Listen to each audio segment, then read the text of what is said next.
Assalamualaikum anak-anak. Berjumpa lagi dengan Ustazah Ulfa dalam pelajaran tematik tema 4 subtema 2 tentang kewajiban dan hakku di sekolah. Pada subtema 1 kita sudah belajar tentang kewajiban dan hakku di rumah. Nah, pada subtema 2 kali ini kita akan belajar tentang kewajiban dan hakku di sekolah. Baik anak-anak, sekarang kita mulai dari PPKN. Yang pertama ada kewajiban anak di sekolah. Siapa yang masih ingat kewajiban itu apa ya? Ya, betul sekali. Kewajiban adalah sesuatu yang harus kita kerjakan. Nah, sekarang kalau kewajiban anak di sekolah itu kira-kira apa saja ya? Yang pertama, datang tepat waktu. Kemudian yang kedua, mematuhi tata tertib di sekolah. Yang ketiga, belajar dengan tekun. Kemudian yang keempat, memperhatikan ketika guru sedang menjelaskan pelajaran. Nah, yang kelima adalah menghormati dan bersikap sopan dan santun kepada guru. Sekarang tentang hak anak di sekolah. Siapa yang masih ingat? Hak itu apa sih? Yuk kita ingat kembali. Hak adalah sesuatu yang kita terima. Biasanya kita menerima hak setelah menjalankan kewajiban. Lalu apa ya hak anak di sekolah? Oke, yang pertama ada mendapatkan pelajaran dengan baik. Apakah kalian di sekolah sudah mendapatkan pelajaran dengan baik? Yang kedua, mendapatkan fasilitas-fasilitas yang disediakan oleh sekolah. Apa sih Ustazah contohnya?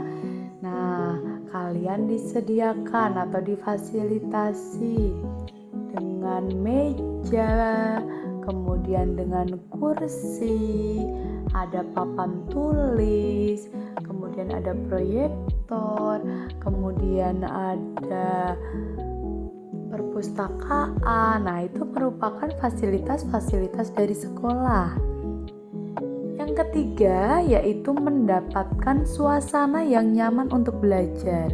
Bagaimana? Apakah suasana sekolah kalian nyaman untuk belajar?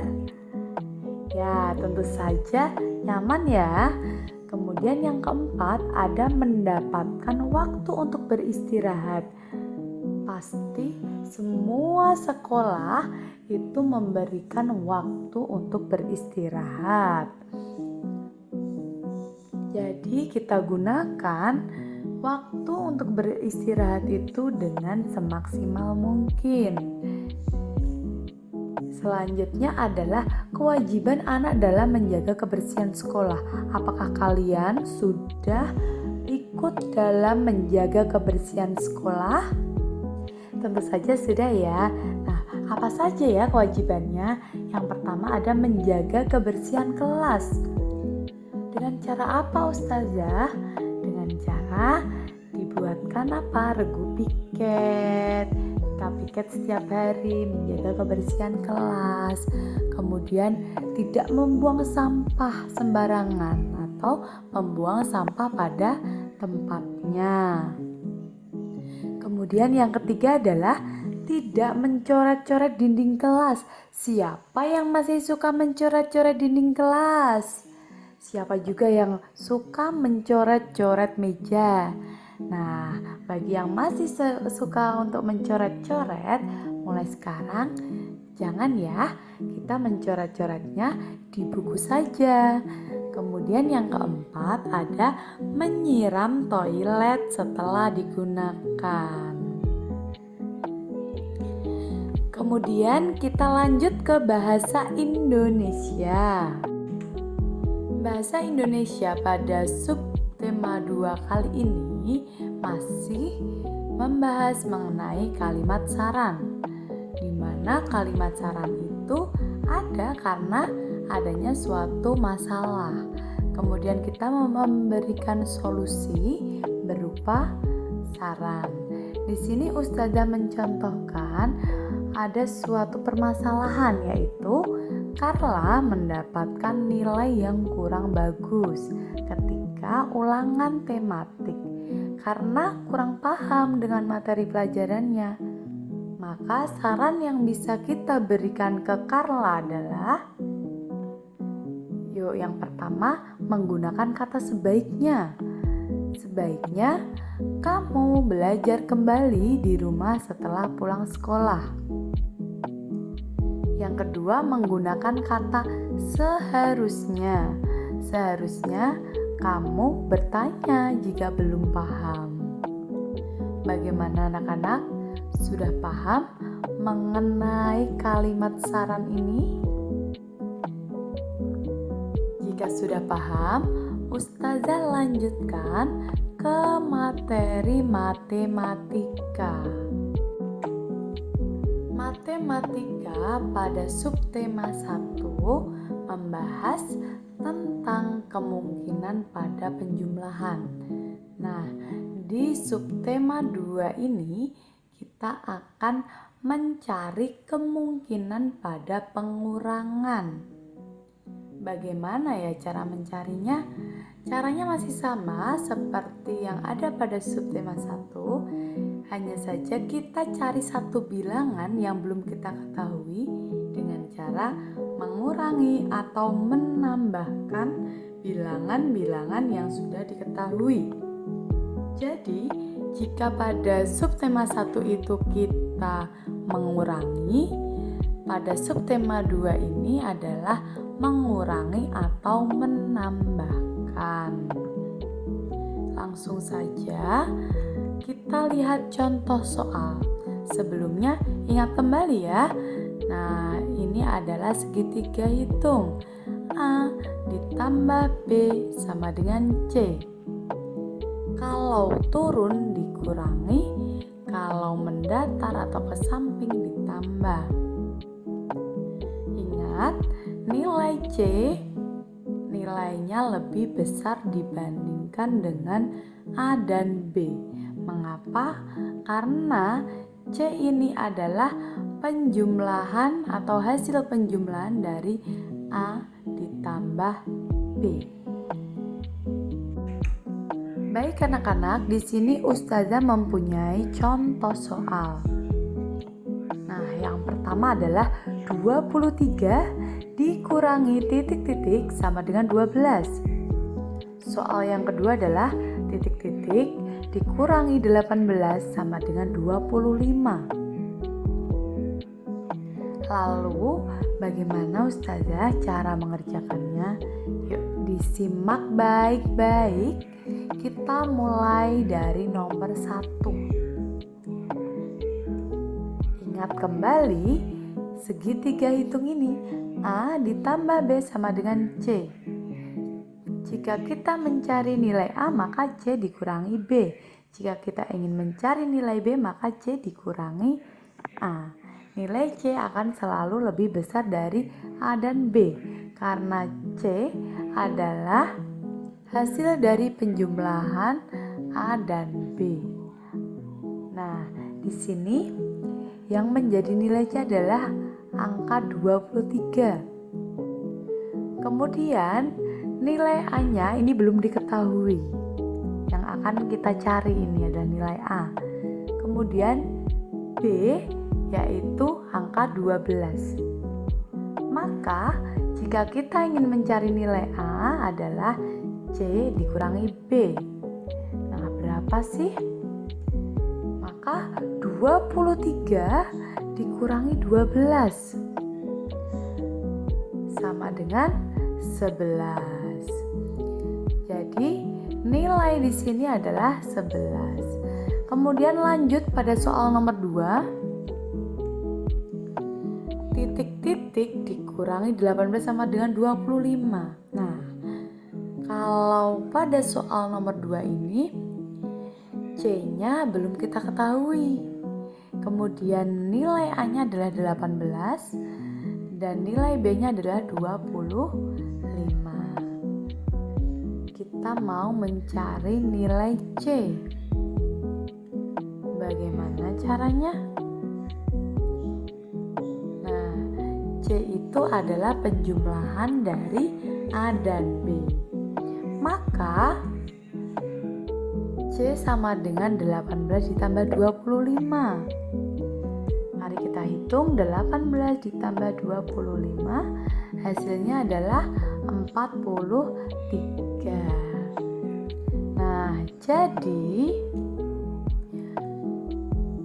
23 dikurangi titik-titik sama dengan 12, maka isinya adalah 11. Kemudian soal nomor 2, titik-titik dikurangi 18 sama dengan 25. Nah, berarti titik-titik ini kita isi dengan angka 43. 43 dikurangi 18 sama dengan 25.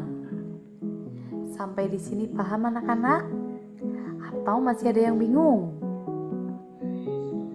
Jika masih ada yang bingung, Ustazah punya contoh soal lagi.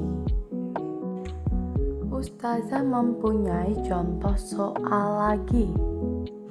Nah, ini adalah soalnya.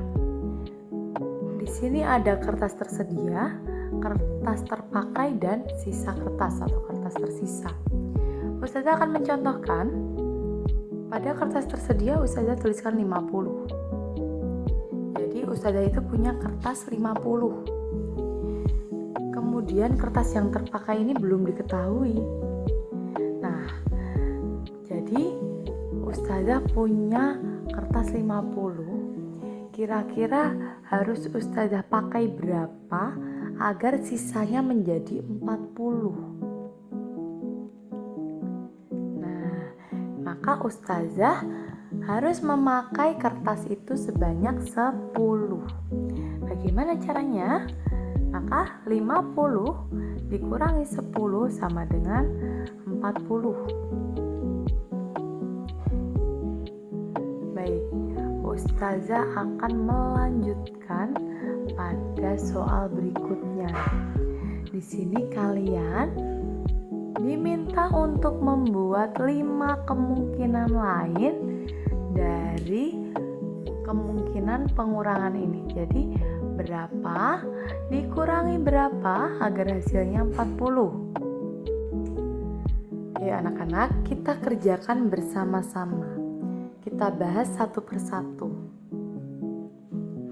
Pada nomor 1, di sini Ustazah akan menuliskan angka 45. Jadi kertas yang tersedia itu 45. Lalu harus Ustazah pakai berapa agar sisanya menjadi 40? Nah, caranya adalah 45 dikurangi 40 sama dengan 5. Maka 5 kita tuliskan di sini. Ingat, ini adalah nilai C, ini adalah nilai A, dan ini adalah nilai B. Jika C sudah diketahui dan B sudah diketahui, dan kita akan mencari nilai A, maka caranya adalah C dikurangi B. Lanjut pada soal kedua. Di sini Ustazah akan menuliskan angka 13. Jadi kertas yang Ustazah pakai itu 13. Kemudian sisa kertasnya 40. Ada 2 angka yang sudah diketahui ya. Jadi diketahui kertas yang terpakai itu 13 dan kertas yang tersisa adalah 40. Sekarang kita diminta untuk mencari berapa kertas yang tersedia. Nah, ingat ini adalah C, ini adalah A, dan ini adalah B. Cara mencari C adalah A ditambah B. 40 ditambah 13, atau bisa juga dibalik ya, B ditambah A, sama saja hasilnya. maka hasilnya adalah 53. Kita tuliskan 53 di sini ya. Nah, jadi kertas yang tersedia itu 53. Kemudian dipakai 13. Maka hasilnya adalah 40. Lanjut pada soal nomor 3. Di sini saya tuliskan 21. Kertas yang terpakai itu 21 anak-anak. Nah, jadi kira-kira Ustazah menyediakan berapa kertas ya agar sisanya itu 40. Kertas yang tersedia berapa dikurangi 21 kertas yang terpakai sehingga sisanya 40. Caranya masih sama. Jadi 40 ditambah dengan 21 maka hasilnya adalah 61.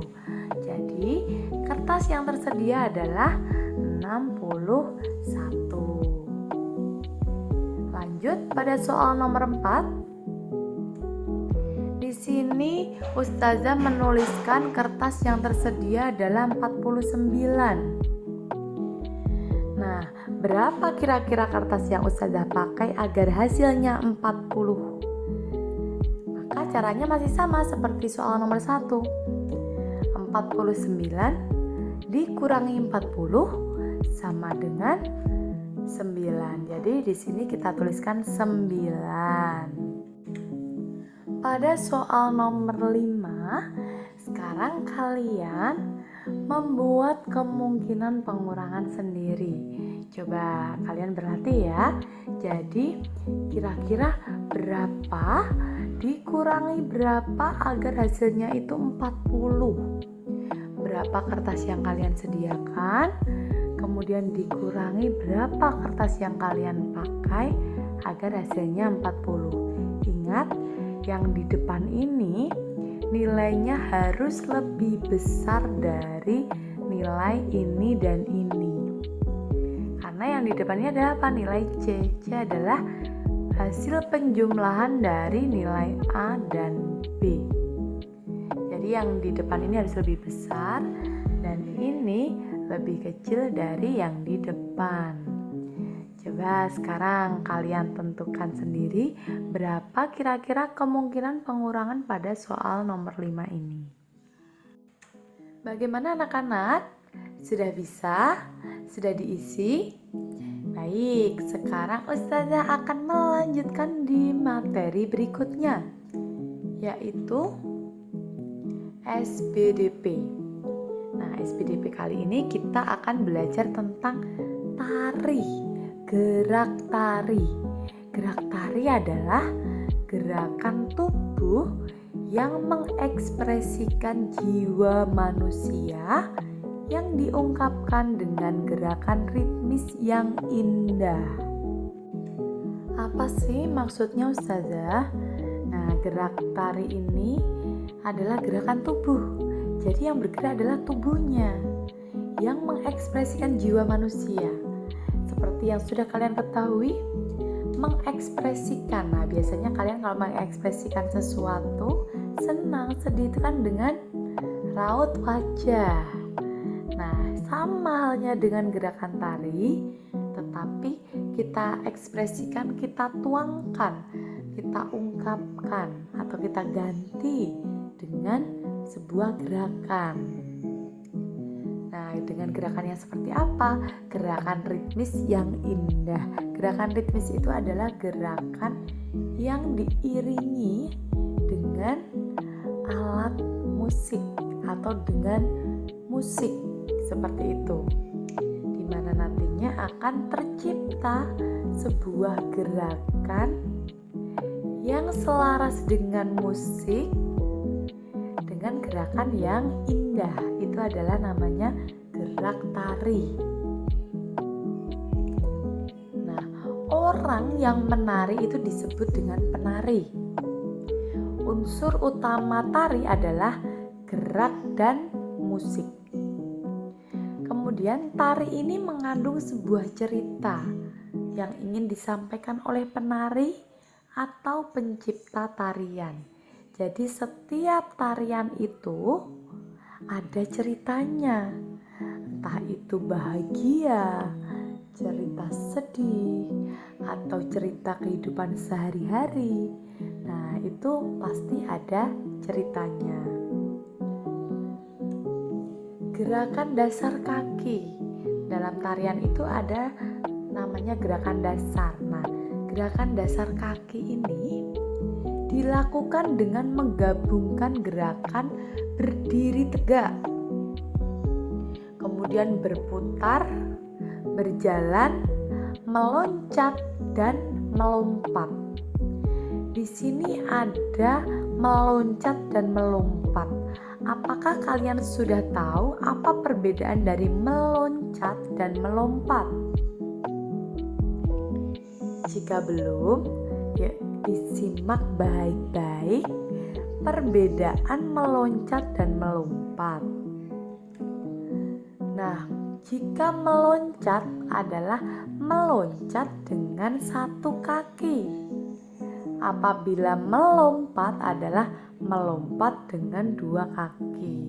Jadi perbedaannya jika meloncat itu meloncat menggunakan satu kaki.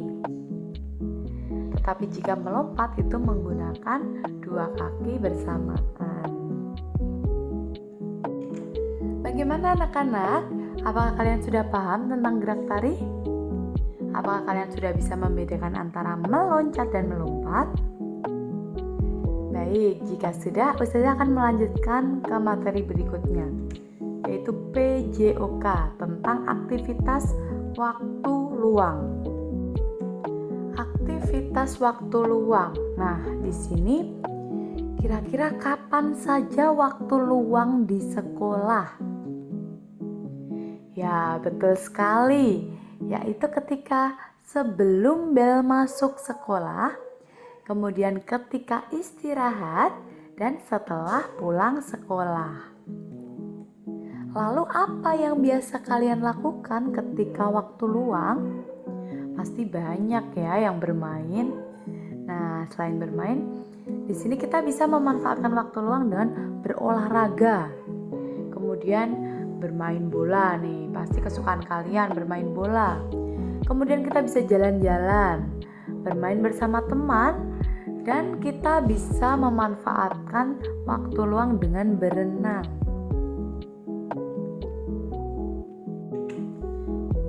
Bagaimana anak-anak? Apakah kalian sudah paham tentang materi yang ada pada tema 4, subtema 2 ini? Baik, jika sudah paham, maka Ustazah cukupkan video pembelajaran kita kali ini. Jangan lupa terus belajar dan banyak-banyak berlatih soal. Terima kasih anak-anak. Jangan lupa untuk share, like, komen, dan subscribe. Ustazah akhiri. Wassalamualaikum warahmatullahi wabarakatuh.